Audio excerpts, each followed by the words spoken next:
कश्यप ये दो भाई थे और 12 भगवान ने हिरण्याक्ष का वध किया था। तो धर्मराज ने नारद जी से प्रार्थना की है प्रहलाद की कथा विस्तार पूर्वक से हमारे लिए सुनाइए, जिससे कि हमारा कथा श्रवण करने से उद्धार हो जाए। उसी समय वे भगवान के भक्त थे, फिर भी हिरण्याकश्यप ने उन्हें क्यों मारना नहीं चाहा, क्यों मारना चाहा था। नारद जी कहने लगे, हे राजन, कहने लगे दिति और प्रस्तुत भेद बुद्धि है और भेद बुद्धि ने हिरण्याक्ष और हिरण्याकश्यप ममता और अहंकार से उत्पन्न होते हैं। मैं और मेरी भेद बुद्धि की संतान है। यह बात प्रथम कही थी।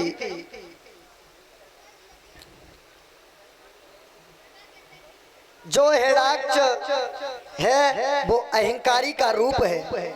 जिस प्रकार से किसी मनुष्य के लिए अहंकार हो जाता है तो उसे हिरण्याकश्यप मान लीजिए आप।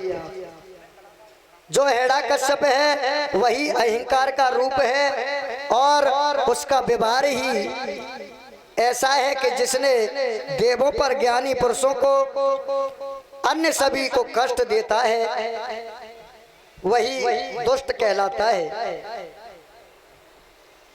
आज इधर में श्री सुखदेव जी समझाने लगे, हे राजन परीक्षित, हिरण्याक्ष के 3 पुत्र थे, हिरण्याकश्यप के 3 पुत्र थे। वो 3 पुत्र कौन कौन से थे? सहलाद और नहलाद और पहलाद और अनहलाद, ये 4 पुत्र बताए जाते हैं। वैसे तो 3 थे। इनमें से सबसे छोटे पुत्र का नाम प्रहलाद था और प्रहलाद बड़े ही शील स्वभाव के थे। कहीं जा चुकी है प्रथम हिरण्याक्ष की गाथ, परम भक्त प्रहलाद का सुनो चरित्र नरनाथ।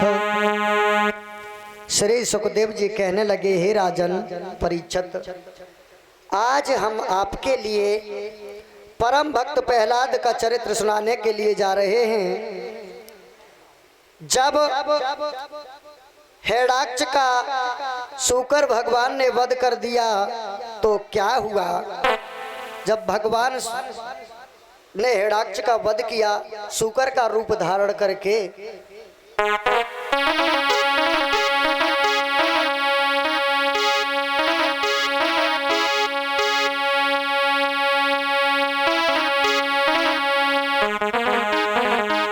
कि भाई का मरना सुनते ही और भाई का लोहू उबल पड़ा।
अपने भाई का जैसे ही मरना सुना तो हिरण्यकश्यप तप करने के लिए जंगल में निकल गया और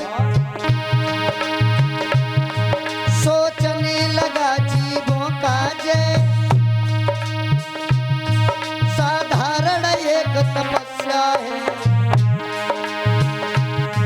पर देवों से जय पाने में केवल हथियार तपस्या है।